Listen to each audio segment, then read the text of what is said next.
Menurut gue nih kacau sih.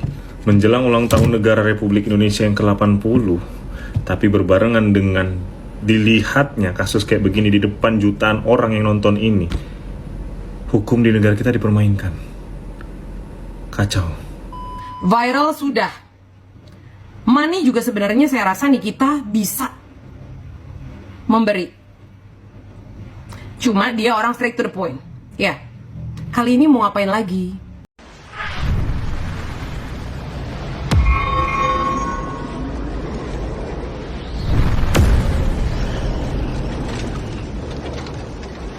Nah, sahabat Cendol, menjelang sidang Nikita Mirzani hari ini, kemarin malam itu Dr. Reza Gladys harus menelan kenyataan pahit.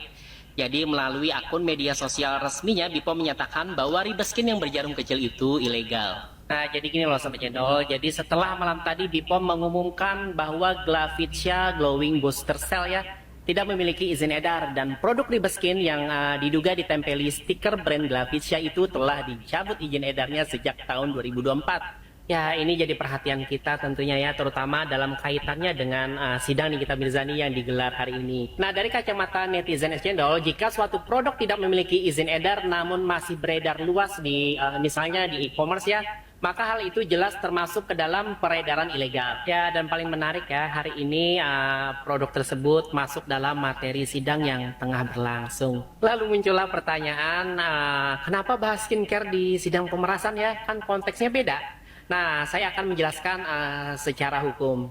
Pertama, dalam dakwaan jaksa penuntut umum ya, sahabat Cendol, serum glowing booster cell itu dibahas cukup panjang dan berkali-kali ya, dan disebut sebagai produk yang dipersoalkan oleh Nikita Mirzani.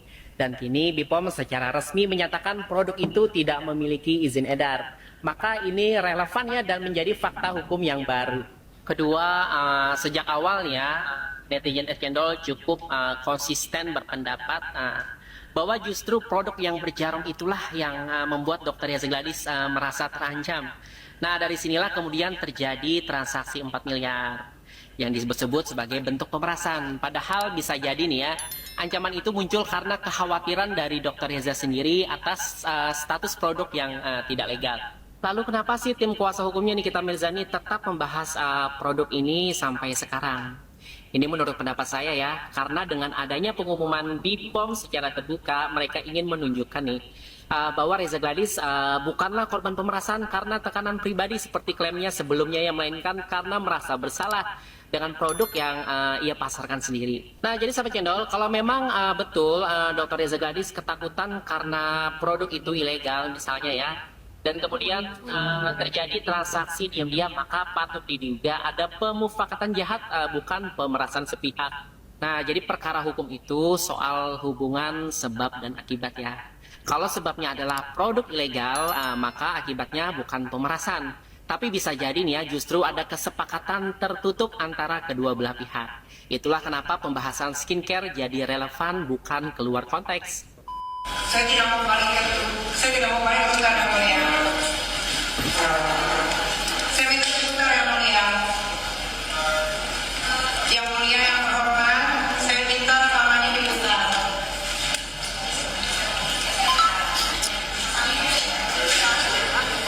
Kacau.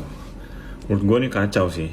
Menjelang ulang tahun negara Republik Indonesia yang ke-80, tapi berbarengan dengan dilihatnya kasus kayak begini di depan jutaan orang yang nonton ini, hukum di negara kita dipermainkan.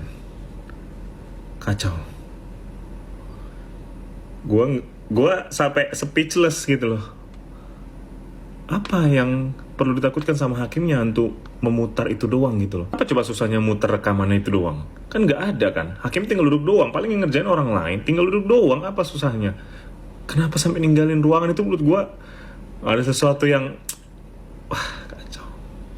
NM ini meskipun terdakwa, dia punya hak sebagai terdakwa untuk memberikan argumen-argumen yang bisa meringankan dirinya. Itu ada haknya dan nggak bisa dibantah.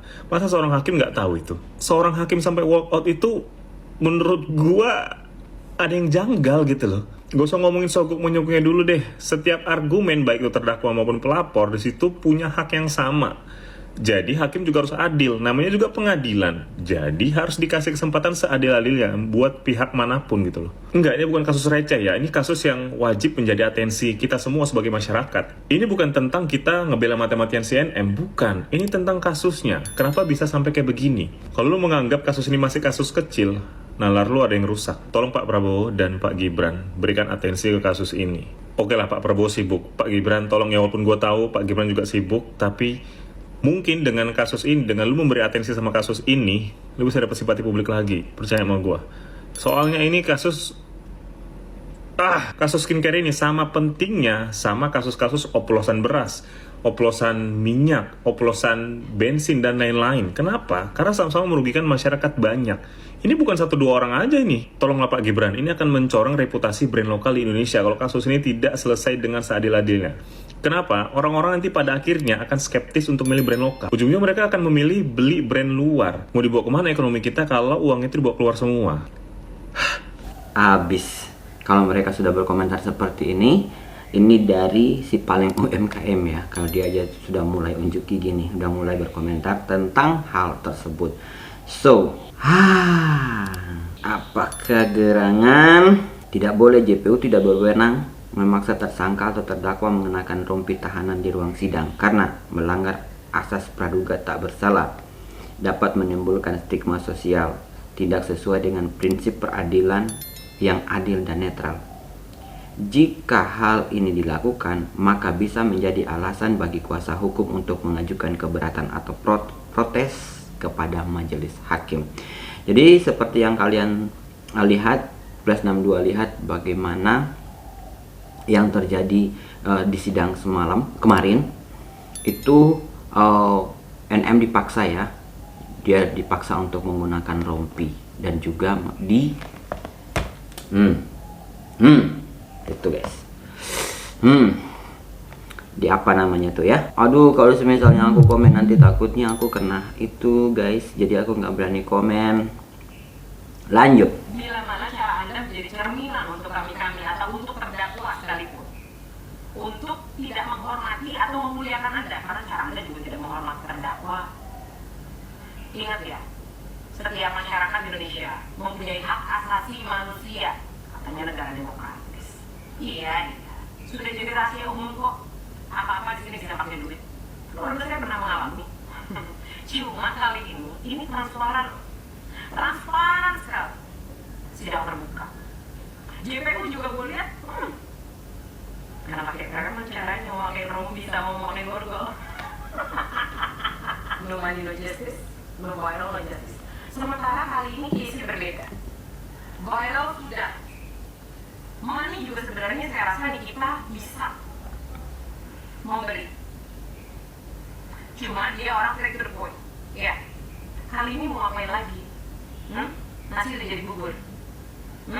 Mau ngapain lagi? Ya harus cuma jadi tahanan kota kan? Kenapa mesti kabur sih? Mau ngapain negara ini ada meja hijau? Mau ngapain ada seragam hitam sama dasi putih dan tidak sih kupu-kupu sayang?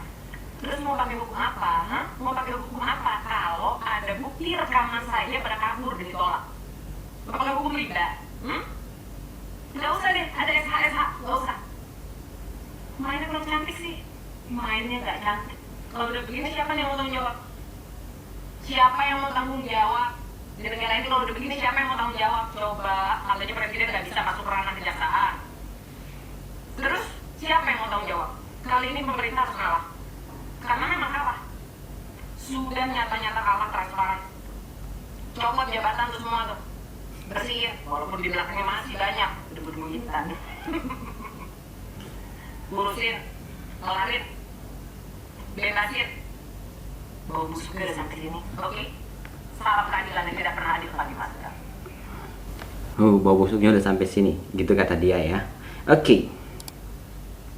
Maaf untuk tahun ini gue tidak sudi mengibarkan bendera merah putih. Silakan hujat gue, nggak apa-apa.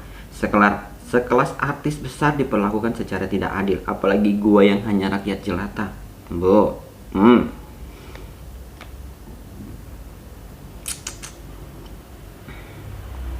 Hakimnya tidur, jaksanya main HP, saling ngegosip, cengah-cengir, keterangan saksi kagak digubris fakta sidang, kagak dianggap. Kok bisa nuntut orang dalam menolak eksepsi?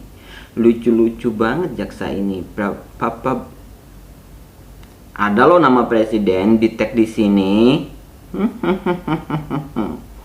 Kak, udah mereka lagi nutupin topengnya. Dibuka topengnya sama si Olive. Aduh, buka dulu topengmu. Nikita hanya minta penangguhan penahanan dengan bukti yang dia miliki dan dia akan dianggap kooperatif terhadap kasusnya dia. Memang kasus Nikita Mirzani menjadi contoh hukum bisa dibeli, padahal Nikita punya bukti yang kuat tetapi tidak diputar. Jadi buat plus 62 nih, apa tanggapannya?